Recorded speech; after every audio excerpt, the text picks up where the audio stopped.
आमिर साहब, आपसे जानना चाहूंगी, आप रिजवान की बैटिंग की बात कर रहे थे। यकीनन उन्होंने एक अच्छा स्कोर भी दिया, टीम के जिताने में अहम किरदार भी अदा किया, लेकिन कल हमने देखा जब उनको वो क्रैम्प पड़ा, उसके बाद जैसे स्ट्रगल के साथ उन्होंने बैटिंग की।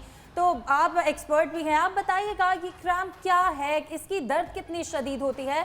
पहले जब किसी खिलाड़ी के साथ ऐसी सूरत हाल होती थी तो वो मैच से बाहर चला जाता था, लेकिन कल उन्होंने अपनी बैटिंग जारी रखी। तो ज़रा बताइएगा कि क्रैम्प कितना शदीद होता है।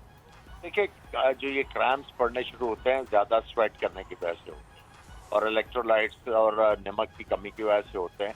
और आज मॉडर्न डे क्रिकेट ये है कि आपके पास इलेक्ट्रोलाइट्स अवेलेबल होते हैं ड्रेसिंग रूम में, और पेन तो शदीद होती है, लेकिन एज लॉन्ग एज प्लेयर सांस लेता रहे और अपने आप को हाइड्रेट करता रहे तो इतना ज़्यादा कोई डेंजरस नहीं होता। ठीक है।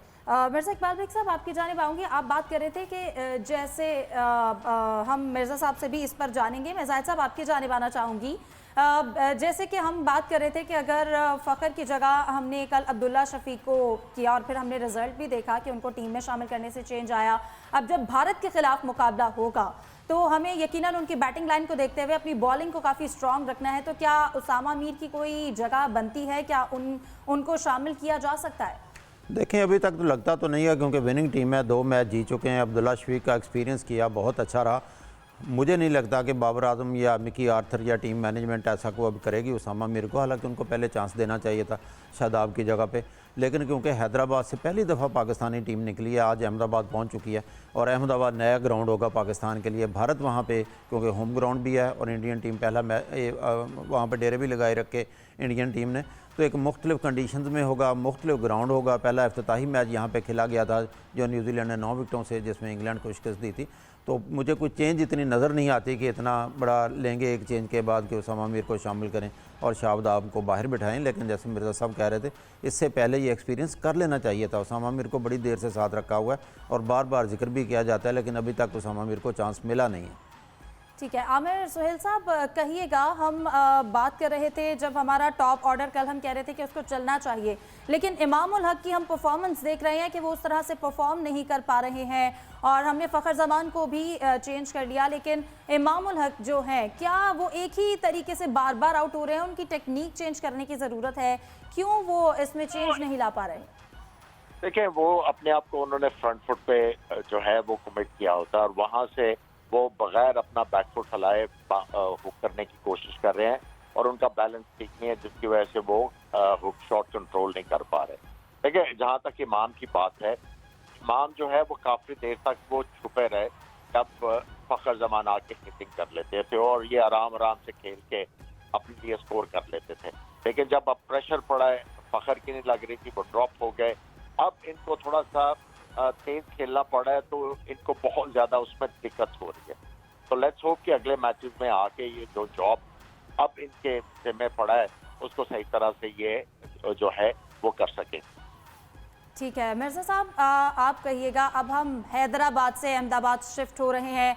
अब हम लोग इसकी कंडीशन से पाकिस्तानी टीम जो है वो काफ़ी एडजस्ट कर चुकी थी। नए मैदान में भी इसी तरह से एडजस्ट जल्दी कर पाएगी? और अगला मुकाबला भी बहुत बड़ा है, इंडिया के साथ मुकाबला है, काफ़ी प्रेशर होगा।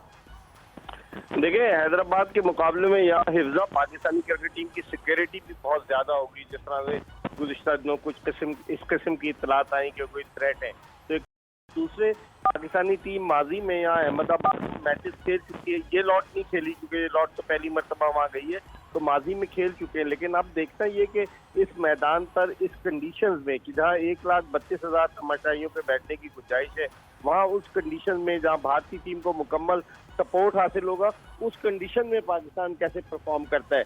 पाकिस्तानी टीम चार्टर्ड फ्लाइट के जरिए आज गई है अहमदाबाद हैदराबाद से, और जिस तरह से उनकी नजरें इस मैच पर भी होंगी जो कि इस वक्त हो रहा है भारत और अफगानिस्तान के दरमियान, के वहाँ क्या सूरत हाल बनती है। क्योंकि आज अफगानिस्तान ने, हम समझ रहे थे, आमिर तो मेरे साथ बैठे हुए थे, हम समझ रहे थे कि अफगानिस्तान जो है जल्दी आउट हो जाएगी, लेकिन आज जिस तरह की बैटिंग की है अफगानिस्तान के हशमतुल्लाह शाहिदी और दीगर उनके प्लेयर्स ने, अजमत जो है उन्होंने, औरकजई ने, तो उससे लग यही रहा है। आप देखें ना, 248 कर गई है, जबकि अभी 3 ओवर्स बाकी हैं। तो पाकिस्तान की नजरें इस मैच पर भी होंगी कि भारतीय बॉलिंग अटैक के खिलाफ अफगानी टीम की क्या कारकरदगी होगी। और दूसरे, अहमदाबाद की पिच डिफरेंट होगी, इस पिच से क्योंकि दिल्ली में पहले भी रन बड़े स्कोर हुए, साउथ अफ्रीका के 3 बैट्समैनों ने सेंचुरियां बनाई हैं। तो अब देखते हैं पाकिस्तान के लिए क्या होता है। चैलेंजिंग टास्क जरूर होगा पाकिस्तान के लिए हिफ्जा। बिल्कुल एक चैलेंजिंग होगा और कल भी हमारे लिए ये चैलेंजिंग था। आमिर सुहेल साहब आप कहिएगा, हमने बॉलिंग अच्छी नहीं की, लेकिन एक डेथ बॉलिंग के हवाले से मैं आपसे कमेंट लेना चाहूंगी कि हमने श्रीलंका को एक बड़ा टारगेट देने से हमारे बॉलर्स ने रोका। डेथ बॉलिंग पर क्या कमेंट करेंगे? देखिए, विकेटें हासिल की पाकिस्तान ने, जिसकी वजह से एक बड़ा स्कोर जो नजर आ रहा था उससे कम स्कोर के ऊपर स्टिक किया। और मैं समझता हूं कि पाकिस्तान का जो सबसे बड़ा कंसर्न है वो है शाहीन साहब। उनको समझाने की जरूरत है कि भाई आप आउट करने ना जाएं, आप एक टारगेट के ऊपर बॉल करें, विकेटें आपको खुद मिलेंगी। जो नजर आ रहा है वो हर गेंद के ऊपर आउट करने की कोशिश कर रहे हैं। और अगर आप दुनिया के जो टॉप बॉलर्स हैं उनसे बात करें तो आपको यही बताएंगे कि हर गेंद के ऊपर आप विकेट नहीं ले सकते, बैट्समैन को पहले फंसाना है। जब सेटअप कर लेंगे तो फिर आपको विकेट मिलेगी। उनको सिर्फ ये बताने की जरूरत, तहम्मुल के साथ बॉलिंग करें और पेशेंस के साथ करें, विकेट मिलनी शुरू हो जाएंगी। डेस्परेशन में बॉलिंग ना करें। और जब आप बात करते हैं जो कंडीशंस है उनके साथ इक्वेट करने की, देखें पाकिस्तान की टीम जो है उन्हीं तरह की पिचों पे खेलती है एट होम जिस तरह की इंडिया में मौजूद है। इतनी ज्यादा एडजस्टमेंट की जरूरत नहीं है, सिर्फ और सिर्फ कॉन्फिडेंस से खेलने की जरूरत है। कंडीशंस इंडिया में तकरीबन एक ही जैसी हैं। इसी पिच के ऊपर न्यूजीलैंड ने इंग्लैंड के खिलाफ एक विकेट के ऊपर 280 के करीब रन बनाए थे। तो आई थिंक इतनी ज्यादा एडजस्टमेंट की जरूरत नहीं है। हाँ, नया बॉल जो पाकिस्तान के बॉलर्स कर रहे हैं उसको कंट्रोल के साथ करने की जरूरत है। और जिस तरह बैटिंग पिछले मैच में की है, अगर टॉप ऑर्डर भी आपका रन कर लेता है, जहां पे आपने 345 का टारगेट चेज किया है, वहां पे आप समझते 380 भी आपके लिए आसान। ठीक है, स्पोर्ट्स एनालिस्ट सलीम खालिद ने भी हमें ज्वाइन किया है। बहुत शुक्रिया सलीम साहब आपके वक्त का। कल हमने देखा कि पाकिस्तान ने एक मैच जीता जो कि एक आसान मैच नहीं था, टारगेट भी आसान नहीं था। 37 पे 2 आउट हो चुके थे, फिर भी हमने ये कर दिखाया। क्या कहेंगे? जी बिल्कुल, और ये इंडिया के खिलाफ मैच से कबल पाकिस्तान को एक ऐसी फतह की जरूरत थी जिसकी वजह से अब खिलाड़ियों के जो हौसले हैं वो आसमान की बुलंदियों को छू रहे होंगे। जो कॉन्फिडेंस कम हुआ था एशिया कप में शिकस्तों की वजह से, वो अब बिल्कुल बहाल हो चुका होगा। और अब बातें भी यही हो रही हैं कि पाकिस्तान टीम इंडिया को भी हरा सकती है, वरना 2 दिन पहले ही कोई किसी खातिर में नहीं ला रहा था पाकिस्तान को। कल भी 345 का जब टारगेट मिला तो सबको यही लगता था कि शायद चेज नहीं कर पाएगा, लेकिन फिर जिस तरह से बैटिंग की अब्दुल्ला ने, रिजवान ने और बाद में सऊद ने और इफ्तिखार ने भी थोड़ा थोड़ा कंट्रीब्यूट किया और पाकिस्तान ने इतना बड़ा हदफ आराम से